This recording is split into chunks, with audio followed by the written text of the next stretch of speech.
Welcome back student, क्या हाल चाल। स्वागत है आप सभी का हमारे यूट्यूब चैनल में। स्टूडेंट, आज हम डिस्कस करने जा रहे हैं लेक्चर 4। ये हमारा क्लास 10th 2027 के लिए आपके पास एक बैच हमने लॉन्च किया है जिसका नाम है ज़ीरो टू हीरो बैच। हमने साइंस का जो पहला चैप्टर है रासायनिक अभिक्रियाएं एवं समीकरण, उसका लेक्चर आपको प्रोवाइड करना स्टार्ट कर दिया है 2027 के लिए। तो जितने भी क्लास 10th के स्टूडेंट हैं वो तैयार हो जाए 2027 में जो भी एग्ज़ाम देने वाले हैं। यहाँ पे आपको कंप्लीट साइंस और मैथमेटिक्स की तैयारी की जाएगी और जैसे जैसे पेपर नज़दीक आएगा तो और भी विषय के इंपॉर्टेंट क्वेश्चन पेपर डिस्कस कर दिए जाएंगे। ठीक है स्टूडेंट, तो चलिए फिर स्टार्ट करते हैं लेक्चर। अगर आपने पहला लेक्चर, दूसरा, तीसरा लेक्चर नहीं देखा है तो चैनल पे विजिट कीजिए। वहाँ पे एक प्लेलिस्ट होगा ज़ीरो टू हीरो साइंस नाम से 2027। उस प्लेलिस्ट में जाइए, वहाँ पे आपको लेक्चर मिल जाएंगे। आज हम डिस्कस करने जा रहे हैं चौथा लेक्चर। हमने रासायनिक अभिक्रिया, उसके प्रकार जितने भी थे, 8 से 9 टाइप होते हैं। हमने 6 टाइप्स तक डिस्कस कर लिया है, 6 प्रकार डिस्कस कर लिया है। आज हम डिस्कस करने जा रहे हैं 7, 8, 9। ठीक है, यहाँ पे ये जो चौथा लेक्चर जो है हमारे पास रासायनिक अभिक्रियाओं के प्रकार का लास्ट लेक्चर है। इसके बाद जितने भी रासायनिक अभिक्रियाओं के प्रकार है वो ख़त्म हो जाएंगे। इसके बाद 2 लेक्चर और आएगा, उसके बाद पूरा चैप्टर ख़त्म हो जाएगा। चलिए स्टूडेंट स्टार्ट करते हैं। तो हमारे पास जो है वो है उपचयन अभिक्रिया। ठीक है, उपचयन अभिक्रिया को हम इंग्लिश में कहते हैं ऑक्सीडेशन रिएक्शन। इसका एक और नाम होता है हिंदी में, इसको हम कहते हैं ऑक्सीकरण अभिक्रिया। ठीक है, क्या कहते हैं, इसको कहते हैं ऑक्सीकरण अभिक्रिया। ठीक है स्टूडेंट, तो चाहे ऑक्सीकरण अभिक्रिया बोली जाए, चाहे ऑक्सीडेशन रिएक्शन बोला जाए, चाहे उपचयन बोला जाए, सभी का मतलब एक है। अब इसमें होता क्या है कि देखिए, वह अभिक्रिया जिसमें ऑक्सीजन का योग का मतलब क्या होता है कि रिएक्शन होने के बाद ऑक्सीजन जुड़ जाएगा। ठीक है, या फिर अथवा करके क्या लिखा है, हाइड्रोजन का ह्रास। ह्रास मतलब होता है कमी। क्या होता है, ह्रास मतलब कमी। ठीक है, इसका मतलब क्या है कि अगर किसी अभिक्रिया में ऑक्सीजन का योग मतलब ऑक्सीजन बढ़ रहा हो। ठीक है, योग मतलब कि यहाँ पे योग का मतलब हमारे पास प्लस हो रहा है, बढ़ रहा है। और ह्रास का मतलब क्या है, ह्रास का मतलब कमी, मतलब घट रहा है। ठीक है, तो जिस अभिक्रिया में ऑक्सीजन बढ़ जाएगा रिएक्शन होने के बाद, या फिर हाइड्रोजन घट जाएगा। ठीक, ऑक्सीजन बढ़ेगा या फिर हाइड्रोजन कम होगा, तो उस रिएक्शन को हम क्या कहते हैं, उसको उपचयन या फिर ऑक्सीकरण अभिक्रिया कहते हैं। ठीक है, जैसे कि हमने कार्बन लिया है और ये ऑक्सीजन है, तो C+O2 CO2। यहाँ पे देखिए कार्बन के साथ ऑक्सीजन नहीं था, बट इधर आने के बाद कार्बन के साथ ऑक्सीजन जुड़ गया है। तो ऑक्सीजन जुड़ा है, ऑक्सीजन बढ़ गया है, ऑक्सीजन का योग हुआ है, इसलिए ये रिएक्शन हमारे पास उपचयन अभिक्रिया है, ऑक्सीकरण अभिक्रिया है, ऑक्सीडेशन रिएक्शन है। इसी तरीके से हमारे पास यहाँ पे कॉपर था, कॉपर ने ऑक्सीजन के साथ रिएक्शन किया है, अभिक्रिया की है, तो यहाँ पे कॉपर ऑक्साइड बन गया। इधर कॉपर अकेला था बट इधर जाने के बाद ऑक्सीजन के साथ जुड़ गया। तो यहाँ से ये हमें पता चल रहा है कि इधर ऑक्सीजन नहीं था कॉपर के साथ, बट इधर आने पे ऑक्सीजन जुड़ गया है, ऑक्सीजन का योग हुआ है। इस तरह ये भी हमारे पास उपचयन अभिक्रिया कहलाएगी, ऑक्सीकरण अभिक्रिया कहलाएगी। चलिए बढ़ते हैं आगे। तो बस आपको इतना याद रखना है कि किसी भी अभिक्रिया में अगर ऑक्सीजन बढ़ रहा हो या फिर हाइड्रोजन कम हो रहा हो, ठीक है, हाइड्रोजन का योग हो या फिर हाइड्रोजन की कमी होगी, तो उस अभिक्रिया को हम कहेंगे ऑक्सीडेशन रिएक्शन या फिर ऑक्सीकरण या फिर उपचयन अभिक्रिया। चलिए आगे बढ़ते हैं। आगे हमारे पास है अपचयन। तो स्टूडेंट याद रखना है कि जो उपचयन होता है, उपचयन और अपचयन दोनों एक दूसरे के उल्टे होते हैं। ठीक है, थोड़े से। ठीक है, जैसे कि यहाँ पे लिखा है कि जिस अभिक्रिया में ऑक्सीजन का योग होता है, तो इसमें क्या होगा, इसमें हमारे पास हाइड्रोजन का योग होगा। ठीक है, इसमें ऑक्सीजन बढ़ रहा था, हाइड्रोजन कम हो रहा था ना, ऑक्सीजन का योग हो रहा है, हाइड्रोजन का ह्रास हो रहा है। बट अपचयन में क्या होता है, हाइड्रोजन का योग होता है, ऑक्सीजन का ह्रास होता है। तो ये मेजर थोड़ा सा डिफरेंस है दोनों में, एक दूसरे के डेफिनेशन जो है उसको आपको उल्टा कर देना है। ठीक है, तो इसमें क्या होता है, तो इसको डिस्कस कर लेते हैं। तो अपचयन अभिक्रिया में क्या होता है कि वह अभिक्रिया जिसमें हाइड्रोजन का योग हो, मतलब कि जो हाइड्रोजन होगा वो हमारे पास प्लस होगा, बढ़ेगा, और जो ऑक्सीजन होगा उसका ह्रास होगा, मतलब ऑक्सीजन की हमारे पास कमी होगी। ठीक है, ऑक्सीजन घटेगा, तो उस अभिक्रिया को हम कहेंगे अपचयन अभिक्रिया, इंग्लिश में कहते हैं रिडक्शन रिएक्शन। तो यहाँ पे 2 चीज़ें हमने देखी है। क्या क्या देखा है, एक तो हमने देखा है कि ऑक्सीडेशन रिएक्शन और दूसरा रिडक्शन रिएक्शन। उपचयन अपचयन, उपचयन में ऑक्सीजन का योग हाइड्रोजन का ह्रास होता है, अपचयन में हाइड्रोजन का योग होता है, ऑक्सीजन का ह्रास होता है। ये दोनों चीज़ें हैं।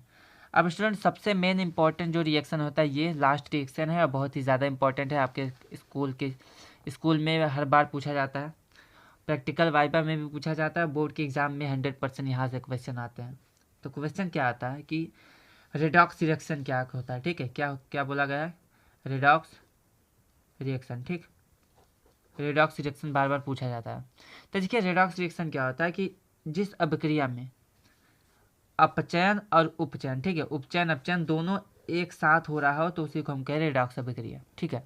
इसका मतलब क्या है कि हमने ये पढ़ा है कि जो अपचयन होता है उसमें ऑक्सीजन का योग होता है, हाइड्रोजन का ह्रास होता है, और अपचयन में क्या पढ़ा हमने कि हाइड्रोजन का योग होगा, ऑक्सीजन का ह्रास होगा। तो जिसमें ये दोनों अभिक्रियाएं एक साथ होती रहेंगी उसे हम कहेंगे रेडॉक्स रिएक्शन, रेडॉक्स अभिक्रिया। चलिए एक एग्जाम्पल देख लेते हैं। ये एग्जाम्पल आप अपचयन वाले में, उपचयन वाले में, रेडॉक्स में, तीनों में लिख सकते हैं, कहीं भी ये गड़बड़ नहीं होगा। ये जो आपके पास एग्जाम्पल है, ठीक है, ये जो एग्जाम्पल है वो एकदम इम्पॉर्टेंट है क्योंकि इसको आप तीनों अभिक्रियाओं में यही एग्जाम्पल दे सकते हैं, उदाहरण कोई भी एक भी नंबर नहीं कटेगा। तो इसमें क्या लिखा गया है कि वो अभिक्रिया जिसमें उपचयन और अपचयन दोनों एक साथ होता है उसको रेडॉक्स अभिक्रिया कहते हैं। अब चलिए देख लेते हैं। तो हमने क्या किया है कि हमने कॉपर ऑक्साइड लिया है और हाइड्रोजन लिया है, ठीक है, ये क्या है, ये हमारे पास है कॉपर और ऑक्सीजन जुड़ा है तो ये हो जाएगा कॉपर ऑक्साइड, ठीक है। हमने क्या किया कि कॉपर ऑक्साइड और हाइड्रोजन दोनों को हीट किया है मिलाने के बाद, ठीक है। तो जब भी दोनों को हीट करेंगे, उष्मा देंगे उसको, तो कॉपर के साथ ऑक्सीजन है, बट अभिक्रिया के बाद यहाँ पे कॉपर में से ऑक्सीजन गायब हो गया, मतलब निकल गया, ठीक है। तो देखिए ऑक्सीजन इधर है बट अभिक्रिया के बाद ऑक्सीजन हट गया। हटने का मतलब क्या, ऑक्सीजन की कमी हो गई इधर जाने के बाद, ठीक है। कॉपर ऑक्साइड जो है, कॉपर ऑक्साइड का अभिक्रिया होने के बाद, गर्म करने के बाद ऑक्सीजन की कमी हो गई। तो ऑक्सीजन की कमी किस में होती है, तो हमने अभी क्या दिखा कि हाइड्रोजन का ह्रास किस वाले में था, अपचयन वाले में। मतलब कि हमारे पास जो कॉपर ऑक्साइड है इसमें हुआ है अपचयन, ठीक है, इसमें क्या हुआ है, अपचयन हुआ है। यहाँ पे हाइड्रोजन के साथ ऑक्सीजन नहीं था बट अभिक्रिया होने के बाद, गर्म करने के बाद यहाँ पे ऑक्सीजन आ गया, ऑक्सीजन का योग हुआ है, ऑक्सीजन बढ़ा है। तो ऑक्सीजन का योग किस में होता है, तो हमने यहाँ पे क्या देखा है, ऑक्सीजन का योग, ठीक है, किस में हुआ है, उपचयन वाले में। मतलब कि यहाँ पे हमारे पास जो हाइड्रोजन है इसका हो गया है उपचयन, ठीक है, इसका उपचयन हो गया है। तो इस तरीके से यहाँ पे हम देख रहे हैं कि एक अभिकारक का अपचयन हो रहा है, इधर जाने के बाद ऑक्सीजन की कमी हो रही है, बट दूसरे वाले में ऑक्सीजन बढ़ रहा है, ऑक्सीजन का योग हो रहा है, मतलब इसका उपचयन हो रहा है। तो इस तरह की जो अभिक्रिया होती है जिसमें अपचयन और उपचयन दोनों साथ साथ होते हैं तो इसी को हम कहेंगे रेडॉक्स अभिक्रिया, रेडॉक्स रिएक्शन, ठीक है। अब क्या करना है आपको, इसमें दो चार चीज़ें ज़रूरी हैं, उसको मैंने आपको नीचे लिख दिया, उसको समझा देना चाहता हूँ मैं। तो देख लीजिए हमने क्या लिखा है, जो कॉपर है, कॉपर ऑक्साइड में अपचयित हो रहा है। अपचयित होने का मतलब क्या है अभी मैं आपको बताऊंगा, ठीक है। अपचयन मतलब इसका अपचयन हो रहा है, यहाँ पे कॉपर ऑक्साइड था, इधर कॉपर बन गया, तो इसका क्या होगा, अपचयन हो गया, इसलिए यहाँ पे लिखा है अपचयित हो रहा है, ठीक है। दूसरा क्या है कि H2 का H2O में उपचयन हो रहा है, H2 का H2O में उपचयन हो रहा है, H2 से H2O बना मतलब इसका उपचयन हो गया, ठीक। ये दोनों जो लास्ट वाली दोनों चीज़ें हैं ये बहुत ही ज़्यादा इंपॉर्टेंट है, इसको डिस्कस कर लेते हैं। तो याद रखना स्टूडेंट कि जिसका अपचयन होता है, ठीक है, जिसका अपचयन होता है वो कहलाता है, अपचयन का उल्टा करना है, उपचयन वाला, ठीक है। जिसका अपचयन होगा वो कहलाएगा उपचायक, ठीक है, और जिसका उपचयन होगा वो कहलाएगा अपचायक। ध्यान से सुनना है मेरी बातों को, मैंने क्या बोला है आपके लिए, बोला है जिसका उपचयन होगा, उपचयन वाला अपचायक कहलाएगा और अपचायक वाला उपचायक कहलाएगा। ये दोनों में डिफरेंस है, ठीक है। अपचायक मतलब इसको हम ऑक्सीकारक भी कह सकते हैं क्योंकि उपचयन और ऑक्सीकरण दोनों एक होता है, तो ऑक्सीकारक, ठीक। अब देखिए ध्यान से, हमने क्या लिखा है कि जिसका उपचयन या फिर ऑक्सीकरण होता है, दोनों बातें एक है, चाहे उपचयन बोले चाहे ऑक्सीकरण, ठीक है। तो जिसका उपचयन और ऑक्सीकरण होता है उसको हम अपचायक कहते हैं, और जिसका अपचयन होता है उसको हम ऑक्सीकारक या फिर उपचायक कहेंगे, ठीक है। कारक मतलब कि करने वाला, ठीक है। कॉपर ऑक्साइड का क्या हुआ, अपचयन होगा, अपचयन हुआ है तो ये उपचायक कहलाएगा, ठीक है। और इसका हमारे पास उपचयन हुआ है हाइड्रोजन का तो ये अपचायक कहलाएगा। तो दोनों में अगर आपसे पूछ लिया जाए किसी भी अभिक्रिया में कि इसमें अपचायक कौन है, उपचायक कौन है, तो याद रखना जिसका भी हमारे पास अपचयन होगा वो हमारे पास उपचायक कहलाएगा या फिर ऑक्सीकारक कहलाएगा, और जिसका अपचयन या ऑक्सीकरण होता है वो हमारे पास अपचायक कहलाएगा। तो ये इसको याद रखना है, इस टर्म्स को, इस बिंदु को याद रखना है आपको। तो स्टूडेंट यहाँ पे जितने भी हमने क्या किया, हमने टोटल कितनी अभिक्रियाएं हैं, 9, टोटल 9 अभिक्रियाओं के प्रकार होते हैं और 9 के 9 हमने डिस्कस कर लिया है। ठीक है, पहले लेक्चर में हमने क्या देखा था? पहले लेक्चर में हमने देखा था रासायनिक अभिक्रिया क्या होती है, उसके एग्जाम्पल, उसके लक्षण, कितने टाइप्स के होते हैं। फिर दूसरे वीडियो में हमने देखा कि संयोजन अभिक्रिया, वियोजन अभिक्रिया, ऊष्माक्षेपीय अभिक्रिया, ऊष्माशोषी अभिक्रिया। फिर तीसरे लेक्चर में हमने देखा कि विस्थापन अभिक्रिया क्या होती है, द्विविस्थापन अभिक्रिया क्या होती है। फिर आज हमने फोर्थ लेक्चर में देखा है कि अपचयन अभिक्रिया, उपचयन अभिक्रिया और रेडॉक्स अभिक्रिया। स्टूडेंट, अगर आपने पिछला लेक्चर नहीं देखा है तो उसे ज़रूर देखिए। अगर आप चैनल पहली बार आए हैं तो चैनल को सब्सक्राइब कर दें, वीडियो को लाइक कर दें, शेयर कर दें दोस्तों के पास, उनको भी फ़ायदा पहुँचाएँ और बेल आइकन को हिट करना ना भूलें।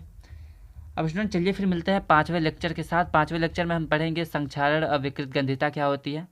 यहाँ से हर बार टिप्पणी कीजिए आप, अगर आपके पास क्वेश्चन पेपर होगा तो वहाँ पे देखिए टिप्पणी कीजिए, एक टर्म्स आता है, टिप्पणी कीजिए में हर बार पूछा जाता है संक्षारण विकृत गंधिता, दोनों में से कोई ना कोई एक पूछा जाता है, तो उसको हम डिस्कस करेंगे 5वें लेक्चर में।